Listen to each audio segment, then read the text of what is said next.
Well, I guess right now we're in such a political climate that it is so negative. There is so much negativity happening, and I think the younger generation, I'll say 30 to about 20, or the 20 to 30s, they are just so overloaded with information right now that it has just caused an uproar.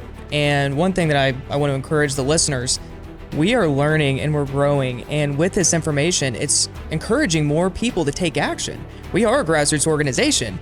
And the more people that we have that are going to go out and talk about what they believe with the free speech, with the founding principles of our country, the more that this happens, the stronger our country is going to become. And I am seeing a fired up generation, and it is really exciting to see. And right now we've been working on working into the next phase of the working family tax cuts, making sure that every family is able to get as many taxes back as they can, so then they can live the lives they need to live and maybe go have some extra food on the table. And I know that we're going to continue driving that message throughout this year.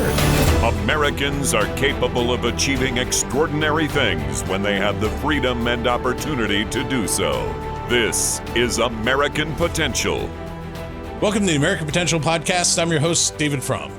So we're coming to you live from the all-staff meeting for Americans for Prosperity. It's such a great time to come together with freedom fighters from throughout the nation, hundreds of people together, where we can be inspired, talk about our strategies for next year, our priorities for really making the nation freer and, more friendly to liberty, and hopefully improve people's lives. So it's just a great time to be together. We get to see a lot of friends that we've been working with for years. But today we are going to talk about have our next installment, the April installment of our 50 Stars, 50 States challenge. So we have 2 states that entered the union in April. To give you some hints, one is really known for their food, a very unique culture, known for their food, a mix of French influence, Spanish influence, Native American influence, and others. Gumbo might be on the menu. And then another state is actually where our national anthem was penned, and also a great state for seafood.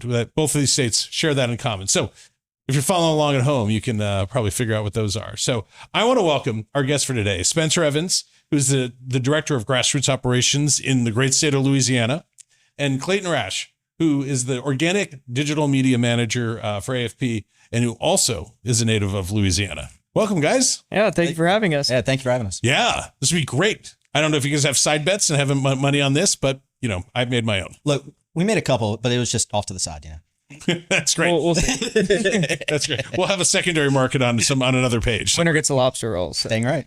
Right. All right. Yeah. Well, I think I failed to mention we're in Boston. I think we were talking about before the state. Well, let's just say what states we're representing here. So one is Louisiana, obviously, arguably one of the greatest eating cities in the world, certainly in America. The other is Maryland, which is really known for their crab and seafood. There, it has a number of other things going for it, but that's one of the great things about it. And then we're sitting here in Boston, so we kind of have like the seafood trifecta, all different types of seafood, but really, you kind of can't beat those in their own right. All right, let's get to the questions. Let's go. Dial in. All right, so we'll be talking a lot about Louisiana today, but and the other state is Maryland. I already said that. Who knows when Louisiana became a state? So I can answer that because it's really cool. So fun little fact, at the Louisiana State Capitol, if you look at the steps leading up to our Capitol building, each one of our steps, we have 50 steps leading up to the State Capitol building. Mm-hmm. And so each state has their own step with the date that they are actually incorporated into the United States. It's actually really cool. And if I'm not mistaken, I believe we're the only capital in the nation that has that. Sure. And so Louisiana was incorporated into the United States in 1812. That is correct. Let's go. Good job. Way to go. I'm impressed. Anyone know when Maryland became a state? Maryland became a state in 1788. I'll lock my answer in right there. Wow. We're studying up on Maryland history. I'm ready. There you go. Who's moving? All right. Yeah, that's true. 1788, which obviously is one of the original colonies and has a lot of storied history. All right, easy one. What's the capital of Louisiana? Baton Rouge, baby. Go Tigers. Have either of you lived in Baton Rouge? Yeah, I do. You do? Yep. I live in Baton Rouge right now as well. Yeah, nice. right down the road, actually. Yeah, great city. Yeah, we go play pickleball. Nice. Well, so it became a state capital in 1845 when a new constitution mandated that the location is not less than 60 miles from the city of New Orleans. They did this because the leaders were concerned about the concentration of wealth and power in one city. Interesting. So I do find it interesting where state capitals are, because I live in Illinois, and it would stand to reason that Chicago might be it. We're glad it's not because of the influences. But it's in Springfield, which is 3 hours from most of the people who live there. So, but in so many places they're centrally located, which makes sense because when people are traveling by horse and buggy, you wanted as many people to be able to go to a central location as possible rather than burying it in one corner. So that's why Pennsylvania gets somewhere like Harrisburg, or, someplace like Topeka in Kansas. It's just kind of random, Pierre in South Dakota, which is in the middle of nowhere. Like Austin, Texas, and Texas. It's like just weird. Austin is weird. Unique city. All right. What's the capital of Maryland? The capital, Maryland. The only reason I know this is Annapolis. Yes. And I lived in D.C. for a little while. The city's so big, you don't really see a lot of space. And so I would usually take about every other week, I'd drive up to Annapolis, and come from a Navy family. It's a great city for the Navy folk. Absolutely. And great seafood, very relaxed, classy culture. And I remember talking with the local there, and before that day, or before the first time I went, I thought Baltimore would have been the capital. But it's not. I know. So Annapolis is a great city. I think it's kind of a great, well-kept secret. Actually named for Princess Anne, who was next in line for the throne way back. It used to be, the capital used to be St. Mary's City. I don't really know what that is.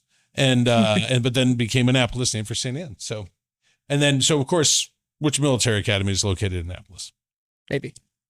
U.S. Naval Academy. Yep.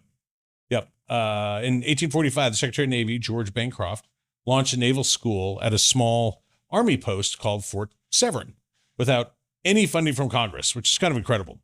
It started with 50 midshipmen and 7 professors, and in 1850 became the United States Naval Academy. I didn't know that. All right, which European country sold Louisiana to the United States in 1803? France. That's correct. Let's go. Yeah. It's a great purchase. large purchase. So what president oversaw the Louisiana Purchase? Oh, I actually don't know. Was it Jackson? Was not. It was in 1803. I don't know. We should know this, man. He also wrote important things. Jefferson? Yes. Oh, very nice. Jefferson. Very nice. Yeah, in 1803, the Senate approved the treaty with France that would become known as Louisiana Purchase. With a 24-7 vote, the United States agreed to buy Louisiana Territory, instantly doubling the size of the nation, which is nuts. So, what's the largest city in Louisiana? New Orleans. Yeah. New Orleans. Hopefully. Yeah, it was founded in 1718. So I imagine you all have a lot of really great stories about New Orleans. Oh yeah. I even have good stories about New Orleans. I feel like everybody who ends up going to New Orleans either has a story, whether it's good or bad, who knows? Mine are good, actually. I will say that. I really appreciate, I like eating at different places, like eating the food that is local to where you're going. That's why in Boston, I'm going to eat either lobster or crab or something. But in, Louisiana, I mean, you could spend all week eating different things, and it's fabulous in New Orleans in particular. So go ahead. No, I was just going to say, it's really cool because like one thing about like Louisiana is like we have, of course, like our own unique culture of food, but it's cool because like even if you go like just outside of New Orleans, just the style of that food just gets wildly different on the way that everybody makes it. Yeah. So like you can go and just like, you can drive 10 minutes out of New Orleans, you'll get a totally different kind of dish versus if you get the same dish in like Lafayette. Really? So, yeah. It's totally different and totally different cultures too. And it's really cool. Cause like, especially whenever you go over to the Lafayette area, that's whenever it gets like really cool and unique and special. Yeah. And Louisianans, they're very resourceful with their food. So even crawfish, or a po' boy. It used to be called a poor boy. It was an affordable sandwich. Yep. We turn cheap, affordable food into amazing works of art, and so it's really fun and some innovation. One thing that's cool about New Orleans too is we obviously talk about small businesses and opportunity. New Orleans is really one of the only metro cities I go to that, especially in the French Quarter, you don't see chains. Nope. You don't. They support their local business. They support their local music. And you don't really see that a lot anymore, especially in downtown or in the hubs of major cities. No, you're absolutely right. You are totally right. I grew up in New Jersey, which is not at all like Louisiana, but where I grew up, it is a great eating state. And you just have a lot of immigrants, a lot of people, and it was all mom and pop places. I never ate at a chain until high school, or something like that. I mean, went to McDonald's or something, but never like a chain restaurant. And I always really appreciated it. And I kind of lament that I'm not always around that anymore. But it is a great eating city. All right, for our Maryland fans, or maybe you're just a fan of America, what poem written by Francis Scott Key was inspired by the Battle of Fort McHenry and later turned into a song that we all sing and know? I'm going to guess the Star Spangled Banner. That's correct. Star Spangled Banner. It happens to be set to an 18th century British drinking song. Who knew? Wow. Oh, really? I didn't know that. I didn't know that either. Wow. Very cool. Good times. Yeah. Seems like a difficult song to sing, and it's hard to sing sober. Yeah, I know. I just remember being flabbergasted when I found out like the poem is a lot longer than just what like our national anthem is. Really? Yeah, it's a lot lot. I had no idea. Yeah, they did things long back then. Yeah. No TV. Attention spans are very long. I have nothing else to do. All right. So Maryland played a key role in the Underground Railroad. What famous abolitionist and conductor had strong ties to the state? Oh, maybe one of the most famous. I'm just going to say Harriet Tubman. Boom. You're correct. Stuff. Yeah, she was born into slavery in 1822 and later escaped from Dorchester County, Maryland, to Philadelphia, where she lived as a free woman. Oh, that's so cool. Yeah. It's amazing. All right. What famous festival is held annually in New Orleans? Oh, Jazz Fest. That's true, but we're looking for another one that comes before Lent. Oh, Mardi Gras. Mardi Gras. Yeah, Mardi Gras. I was thinking about Jazz Fest. It's a lot of jazz right now, so it's on my mind. I don't necessarily think of Mardi Gras as like a festival. Yeah, it's more just a day in life, of like early tradition year. almost, It's kind just of is. normal is. Yeah. In 1703, the tiny settlement of Fort Louis de la Mobile celebrated America's very first Mardi Gras. Yeah. What river forms much of Louisiana's eastern border? The Mississippi River. Correct. The longest river in the U.S. Yep. I'm sorry, not the longest. Second longest. I forgot. Missouri River's longest. Is it really? Yeah. I had no idea. Yeah. No one cares about it. Hard to believe it. No, that's true. Very true. I think the Mississippi River has the most volume I think of you're right. water, I think it's so technically the it is biggest. the biggest Right. river. Yeah. Right.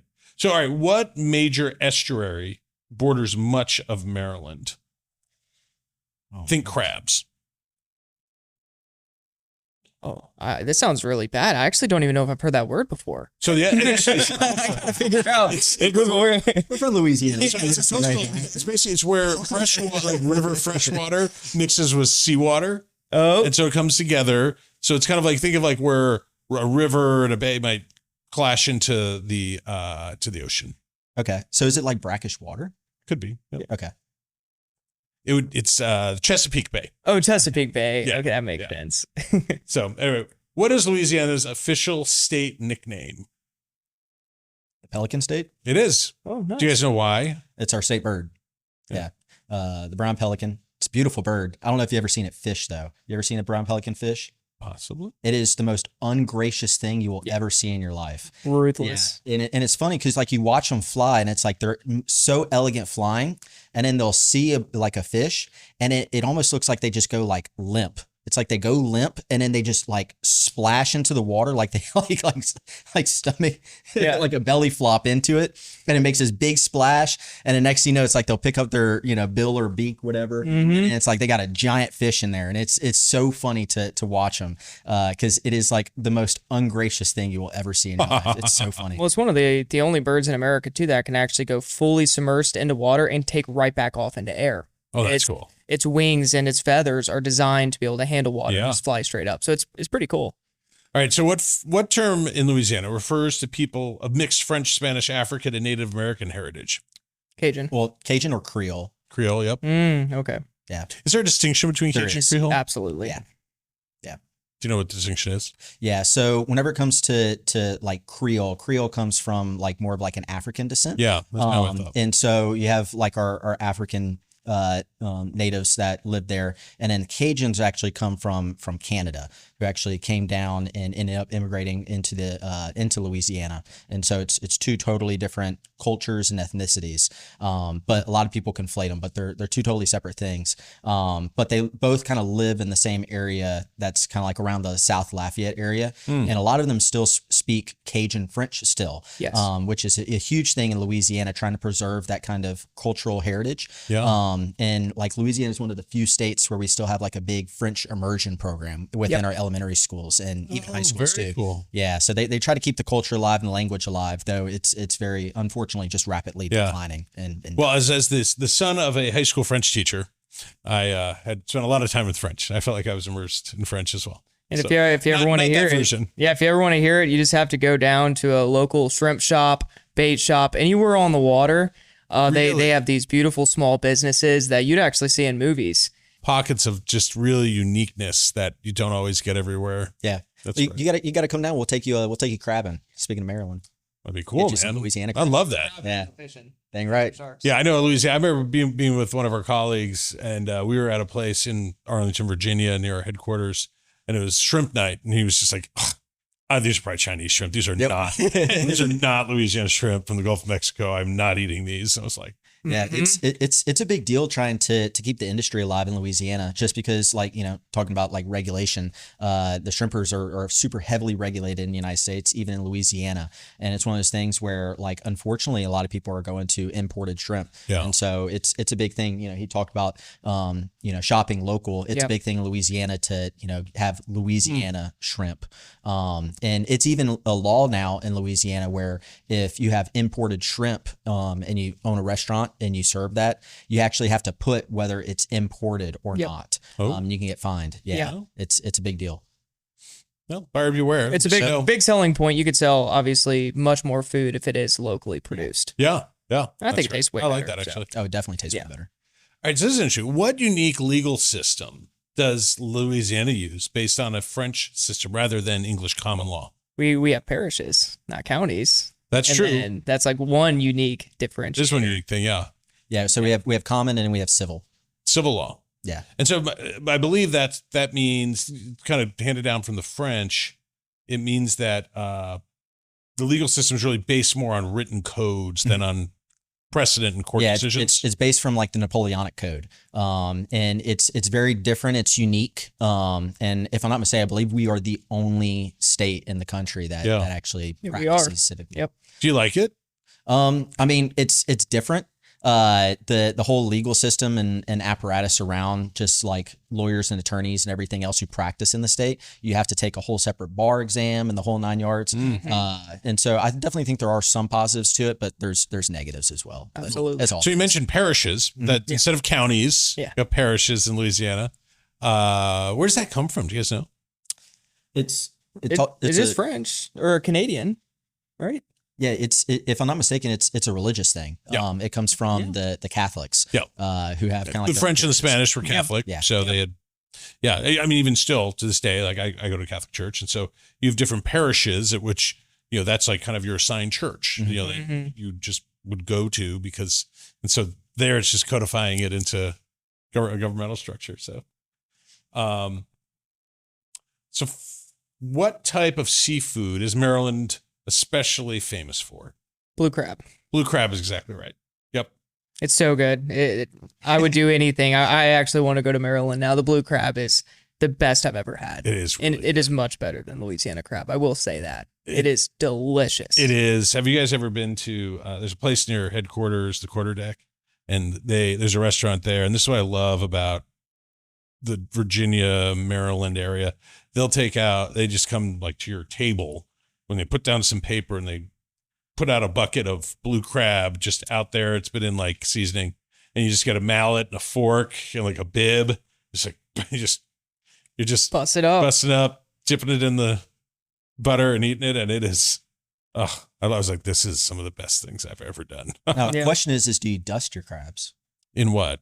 The seasoning, like these were not. These were, I think, soaked in Maryland. They don't dust. Bay. They're in no. I think it was in Bay, Old Bay. Yeah, that's a big thing of opinion in Louisiana. Oh, yeah? It's whether you dust your crawfish Yes. after you boil them, and you're typically shunned if you dust your crawfish Afterwards. Yeah. What if you do it before for the cooking? You always boil it You in have to. seasoning for sure. It's just whether you go in on after the fact and put some extras on the top. Yeah, I was appreciative one time of a colleague, Louisiana Roots, who we were eating crawfish. It was my first time. And then I went to excuse myself, and he said, "Whoa, make sure you wash your hands before you do anything with that hand. Yep. Touch your face or anything else. It will be very unpleasant." I was like, "Oh, thank you. I don't need Cajun seasoning messing up my Oh, day." yeah. I didn't realize that eating crawfish was a dangerous sport. It really is. Well, all right, so getting back to food, Louisiana, what rice-based dish with seafood, sausage, and spices is popular? Kind of got two. Yeah, we got two. Oh, You get one, I'll get the other. So one is gumbo. Mm-hmm. Yum. And then the other's jambalaya. Also yum. Yeah. Both absolutely delicious. Yeah. It's incredible now how often, especially jambalaya, you can see in random cities across the country, just everybody serving jambalaya. Sure, there's a lot to be desired, but it certainly has caught on in the last few decades. Well, I might call out other states outside of Louisiana. If you go to really any restaurant, they'll try a jambalaya, they'll try a gumbo. But the easiest way to find out if jambalaya, if it's made from Louisiana or not, if it's a local, the jambalaya is dry in Louisiana. It's dry, it's in a bowl, and it's seasoned really well. The further you go out of the state, it's very watery. And that's about as good as it sounds. Watery jambalaya isn't really good. And I've noticed that many places. So Nice. it's fake jambalaya. What powdered seasoning is often sprinkled on dishes like fries and seafood? Well, we have. Is this Louisiana or is this Maryland? Maryland? Maryland would be Old Bay. Yeah. All right. That's true. What about Louisiana? And in Louisiana, it'd probably be Tony's. Tony's Slap Your Mama's. Yeah, Slap Your Mama too. It's a great name. Slap Your Mama is like chef's kiss. Yeah. It is amazing. It is so good. His name is Cherries. Is his name? Say it again. Tony Tony Satcheries. Satcheries. Yeah. Satcheries. Yeah. He was a well-known chef. When he retired, he wrote a cookbook that included the recipe for his favorite homemade seasoning blend. Because it became so popular in 1972, Tony began to manufacture his famous Creole seasoning. I didn't know that. Actually didn't either. I'm going to start saying slap your mama, and everyone's going to be like, what the? If you know your way around, everybody will know you slap your mama. Yeah. Is it only for food things, or just when something exciting happens? Can I say that? Whenever anything happens. Pretty much anything. It's kind of like a slang too, you know, like It's almost like, you eat food and you slap your knee or something. It's like, man, that was good. It's the same thing. Wow, that's great. Yeah. It's very small. I feel really bad about that. Yeah. We don't condone this. Another thing is the hot sauce too. We have Tabasco, and then we have Avery Island, and a lot of people go there, and you can go there and have like a tour and everything else, and even that even has like a really cool history behind it of just like the Tabasco and the Tabasco factory and everything else. That is also a really good seasoning that a lot of people use in Louisiana. So, what is the famous sandwich from New Orleans that's made with fried seafood or roast beef? I think you mentioned Po' boy. Po' boy. Yeah. Delicious. Yeah. Which famous jazz musician was born in New Orleans? Which one? Maybe the most famous.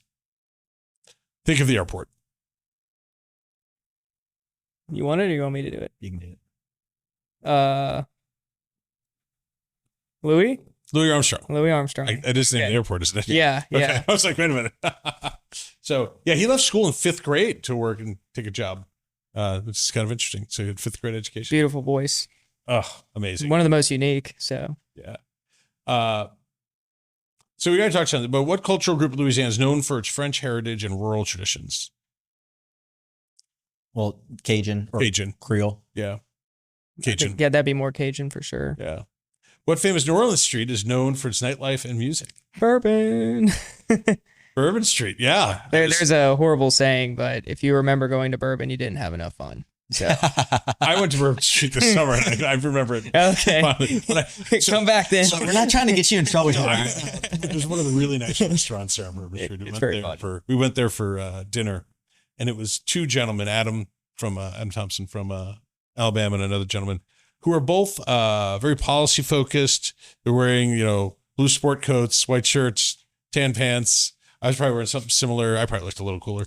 Because it was kind of it's a place that you had to wear, I think, a jacket. And they were like, "Oh, we'll walk down Bourbon Street." And it was like, "Hello, look at us. We're walking down this crazy street." Ha ha. And it was like, man, we are such dorks. It was just like, No, I will say too, New Orleans, it's so unique that there are so many different like types of ways that people celebrate, and everybody really comes together, and it's a whole amazing just pit of fun. Yeah. Everybody's welcoming, everybody's nice, and even people who come from out of state, it's almost like they adopt it for a couple days. So the New Yorkers that come down, they're actually nice for a couple days. Yeah, I'll be honest, like it's real. It's true. It could be fake. There's a communal thing going on where everyone's like, "Yeah, this is great." So it's fun. People, you don't find many places where people talk to each other on the street when they're walking by each other. Mm-hmm. So, yeah. Then again, you can also get giant, highly alcoholic drinks like to walk around with. Yeah, I got to get a hand grenade. Yeah, daiquiri. Exactly. Yeah. All right. Well, I appreciate you guys indulging us going with the trivia. We probably gave Maryland a little short shrift, but Louisiana's a lot more fun to talk about. Oh man, that's sad for Maryland, but Louisiana's an amazing state. Well, speaking of Louisiana, Spencer, you work in Louisiana as one of our leaders there. Tell us what's going on and what your priorities are coming up and where you guys want to take the state. So everybody in the state, of course, is talking about, outside of politics is just LSU football. We got Lane Kiffin coming in. We got Will Wade now as our basketball coach, Kim Mulkey doing women's basketball. And so, I mean, you can go to pretty much any restaurant, anything. Everybody's talking Tiger sports right now, and it's absolutely electric. Everybody's super excited for the upcoming football season. Football season in Baton Rouge is a whole nother animal. It's unlike everything you'll ever, see in your life. It is so much fun. But in regards to in politics, we're of course in the middle of session, in the heat of it. We got a lot of great reforms passed last session. So we got the REINS Act passed last session, and in this session, our big thing is we got universal ESAs, our LA Gator scholarship, passed a couple of years ago when we were super duper proud about that and super happy. Now we're kind of in the implementation phase of the program. So they kind of have like a 3-year rollout of the program. And so right now we're going into year 2 of implementation. And the big thing is just trying to secure funding. Mm-hmm. So like right now it was around 40 million last year. And this year we're trying to double the size of the program. And we actually have great news. The House budget HB1 just passed out of committee with our full 87 million budget attached to it for the LA Gator program, and so we're super stoked about that. That's great. Yep. And then how do you feel about the Senate? Ooh, Senate's gonna be a little tricky. We're gonna have some headwinds there, and it's gonna be interesting to see how it ends up coming out. But we're super pumped because right now we're in the heat of planning our day at the Capitol, our lobby day, and as of right now we have a little over 350 RCPs with students, parents trying to get them from all over the state to come in to advocate for the LA Gator program, and so we're super stoked about it, and we think we'll get there, but it's going to be tough. It's going to be an uphill battle, but that's what grassroots is all about, is applying the pressure whenever we need to apply the pressure and being able to get those legislators to come on board. And so we're optimistic and we're keeping our head up, but it's going to be hard, but we'll get there. Nice. Well, there's been some great reforms that happen. I'm particularly connected with the education student accounts, the education savings accounts, but you guys have been knocking it out of the park down there, and I look forward to you continue to do it. Trying to. I mean, it's one of those things where, especially when it comes to education, I mean, you want to try to make a big impact, not only on somebody's life, but just the direction of a state. Yeah. I mean, education is the first place to look, and giving people the opportunity and the choice to, pick the education that best fits them is the way to go. And parents are super open and receptive about it. And so we're super excited to keep on trying to, do the Lord's work and trying to expand the program and trying to get everybody on board. Nice. Good luck to you. Yeah. Clayton, so you travel around the country kind of helping to tell stories. Yeah.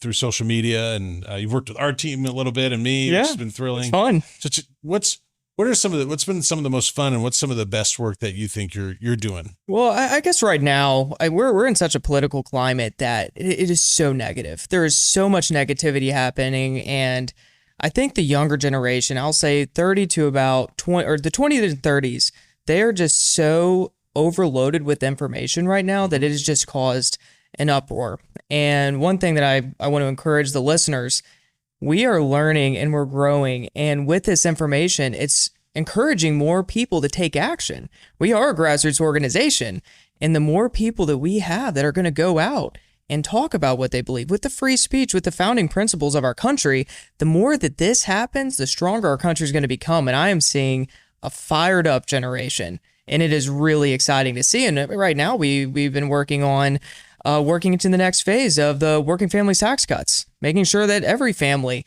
is able to get as many taxes back as they can, so then they can live the lives they need to live and maybe go have some extra food on the table. And I know that we're going to continue driving that message throughout this year and encouraging affordability. And I'm excited. 2026 is going to be a heck of a year. That's all I got to say. All right. I'm glad you'll be documenting a lot of it and telling those stories. It's been great. Thanks, guys, for joining us. I appreciate you having a fun time with us and kind of giving us some good knowledge. Yeah, we thanks. just got to have you come down to Louisiana and eat some. Yeah, I'm some all good in, food. man. We got boats and food and whatever you want. You don't have to twist my arm on that one. All right. See you soon then. Find some time. That's good. All right. Well, folks, if you like this episode and would like to stay connected with the podcast, please like and subscribe to our channel, as well as following us on Facebook, YouTube, and Instagram. And always remember, liberty and freedom are easily taken for granted. Don't take it for granted. Go out there and defend liberty and freedom. Thanks for joining us, and we'll see you on the next episode. Thank you for listening to American Potential. You may listen to more stories from Americans working every day to expand freedom and opportunity in their communities by visiting AmericanPotential.com.